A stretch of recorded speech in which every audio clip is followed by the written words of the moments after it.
Director Shankar భారీ budget movies కి పేరున్న వ్యక్తి. శంకర్ గారితో సినిమా తీయాలని ప్రతి ఒక్క హీరోకి అలాగే ప్రతి ఒక్క నిర్మాతకి ఉండే కోరిక. ఆయనతో ఒక సినిమా తీస్తే చాలు అని 1000 కళ్ళతో వెయిట్ చేసే యాక్టర్స్ ఎందరో.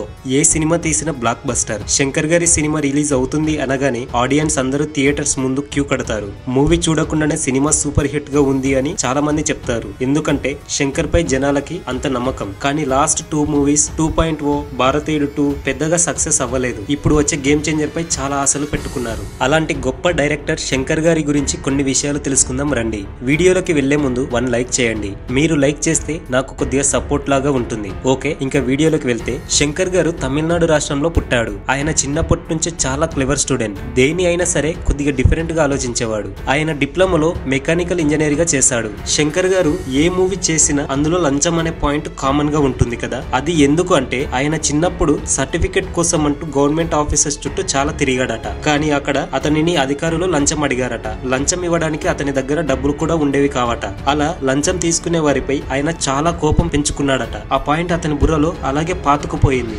ఆయనకి కుటుంబం అన్నా ఫ్యామిలీ రిలేషన్స్ అన్నా చాలా ఇష్టపట. ఫైనల్ గా 1993లో డైరెక్టర్ గా జెంటిల్మెన్ మూవీ తీశాడు. ఆ మూవీతో సూపర్ హిట్ అయ్యాడు. ఫస్ట్ మూవీనే బ్లాక్ బస్టర్ మూవీ అవ్వడంతో తమిళ ఇండస్ట్రీ మొత్తం శంకర్ వైపు చూసింది. 1994లో ప్రేమికుడు మూవీతో జనాలకి ఇంకా దగ్గరయ్యాడు. ఇంకా 1996లో వచ్చిన భారతీయుడు మూవీతో శంకర్ రేంజ్ ఇండియాలో అమాంతం పెరిగిపోయింది. అతని సినిమా కోసం దేశం మొత్తం ఎదురు చూసేలా చేశాడు. భారతీయుడులో ఉండే సోషల్ ఇష్యూ, అందులో ఉండే యాక్షన్ సీన్స్ ఆడియన్స్ కి చాలా నచ్చేసింది. దీంతో శంకర్ మూవీ అంటే ఇండియా మొత్తం ఇష్టపడేలా చేశాడు. 1998లో వచ్చిన జీన్స్ మూవీతో మరో సూపర్ హిట్ కొట్టాడు. ఆ మూవీలో ఒక సాంగ్ కి ఏకంగా 7 వండర్స్ ని కవర్ చేసి రికార్డు సృష్టించాడు. శంకర్ ప్రతి మూవీకి బడ్జెట్ పెంచుతూనే వెళ్ళాడు. అలాగే నిర్మాతలకి కూడా చాలా లాభాలు తీసుకువచ్చాడు. ఇక 1999లో వచ్చిన ఒకే ఒక్కడు కూడా సంచలనం సృష్టించింది. ఒకరోజు సీఎం అనేది మూవీకి హైలైట్ అవ్వడంతో మూవీ బ్లాక్ బస్టర్ గా నిలిచింది. శంకర్ ఏ మూవీ తీసినా అందులో ఏదో ఒక స్పెషల్ ఉండేది. మూవీ చూడాలని ప్రతి ఆడియన్ అనుకునేలా చేస్తాడు శంకర్. 2003లో వచ్చిన బాయ్స్ మూవీతో యూత్ కి చాలా దగ్గరయ్యాడు. చిన్న నుంచి పెద్ద వయసు వారికి అందరికి చాలా దగ్గరయ్యాడు. 2005లో వచ్చిన అపరిచితుడు మూవీతో శంకర్ లెవెల్ మారిపోయింది. అపరిచితుడు మూవీ రిలీజ్ అయ్యాక కొన్ని రోజులు గవర్నమెంట్ ఆఫీసర్స్ కూడా లంచం తీసుకోలేదట. అందులో లంచం తీసుకునే వారిపై అలాంటి టార్చర్ ఉంది కాబట్టి ఒకరిపై జనిగలు వదలడం, ఒకరిని వేడి నూనెలో ముంచి చంపడం, ఒకరిపైకి బర్రెల గుంపును వదిలి చంపడం అలా. సో ఈ మూవీ ఎఫెక్ట్ జనాలపై చాలా పడింది. చాలా మంది గవర్నమెంట్ ఆఫీసర్స్ లంచం తీసుకోవడానికి కూడా చాలా భయపడిపోయారట. జనాలు కూడా రియల్ లైఫ్ లో అలాంటి అపరిచితుడు ఉండాలని చాలా కోరుకున్నారట. ఈ మూవీ జనాలకి చాలా నచ్చేసింది. చాలా బ్లాక్ బస్టర్ అయ్యింది. దీంతో శంకర్ నేషనల్ డైరెక్టర్ అయ్యాడు. ఇతనితో మూవీ తీయడానికి చాలా మంది ప్రొడ్యూసర్స్ ఎగబడిపోయారట. సౌత్ ఇండియన్ మూవీస్ ని ఒక లెవెల్ కి తీసుకెళ్లిన ఘనత ఈయనదే. 2007లో శివాజీ ది బాస్ అంటూ సంచలనం సృష్టించాడు. 2010లో వచ్చిన రోబో మూవీతో ఇండియన్ మూవీస్ ని ప్రపంచ స్థాయికి తీసుకెళ్లిన మొట్టమొదటి ఇండియన్ డైరెక్టర్ ఇతనే.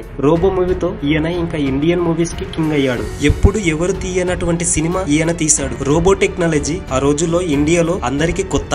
దాంతో సినిమాకి భారీగా కలెక్షన్స్ వచ్చాయి. ప్రతి ఒక్క ఆడియన్ ఆ సినిమా చూశాడు. థియేటర్ లో ఉన్నంత సేపు కొత్త ప్రపంచంలోకి వెళ్ళినట్లు ఫీల్ అయ్యారు. సో శంకర్ స్థాయి రోబో మూవీతో చాలా పెరిగింది. బట్ ఇక అప్పుడే మొదలైంది. రోబో మూవీ తర్వాత శంకర్ తీసిన మూవీస్ పెద్దగా హిట్ అవ్వలేకపోయాయి. ఐ మూవీ చాలా డిఫరెంట్ గా ఉన్నా కానీ ఎందుకో ఆడియన్స్ కి కనెక్ట్ అవ్వలేదు. అలాగే 2.0 కూడా నిరాశ మిగిల్చింది. ఇక 2024లో వచ్చిన భారతీయుడు 2 ఎన్నో అంచనాల మధ్య రిలీజ్ అయినా కానీ సక్సెస్ అవ్వలేదు. ఒకప్పటి శంకర్ ని మేము చూడలేకపోతున్నామంటూ ఆడియన్స్ అంటున్నారు. ఐ 2.0 భారతీయుడు 2 కూడా చాలా బాగున్నాయి. కానీ ఎందుకో సక్సెస్ అవ్వలేకపోయాయి. దీంతో అందరి చూపు గేమ్ చేంజర్ పై ఉంది. గేమ్ చేంజర్ మూవీ శంకర్ గారికి కంబ్యాక్ మూవీ. ఈయన కెరీర్ ఈ మూవీపై ఎంతో ఆధారపడి ఉంది. శంకర్ పని ఇక అయిపోయింది, శంకర్ అవుట్డేటెడ్ స్టఫ్ ఇస్తున్నాడు అని చాలా కమెంట్స్ చేస్తున్నారు. బట్ శంకర్ మూవీస్ చాలా డిఫరెంట్ గా ఒక మంచి సోషల్ మెసేజ్ తో ఉంటాయి. డైరెక్టర్స్ అందరిలో శంకర్ టోటల్లీ డిఫరెంట్. ఈయన సక్సెస్ రేట్ దాదాపు 90% ఉంది. లాస్ట్ 3 మూవీస్ కూడా కథపరంగా చాలా బాగున్నాయి. బట్ కలెక్షన్స్ ని అందుకోలేకపోయాయి. మొట్టమొదట ఇండియన్ మూవీస్ ని ప్రపంచ స్థాయికి తీసుకెళ్లింది శంకర్ గారే అని ఎవరు కూడా మర్చిపోవద్దు. సో గేమ్ చేంజర్ మూవీతో శంకర్ గారు మళ్ళీ తిరిగి సక్సెస్ అవ్వాలని కోరుకుందాం. శంకర్ గారి మూవీలో మీకు ఏ మూవీ అంటే ఇష్టమో కమెంట్ చేయండి. అలాగే ఈ వీడియో మీకు నచ్చినట్లయితే లైక్ చేసి సబ్స్క్రైబ్ చేసుకోండి. Thank you. జై హింద్.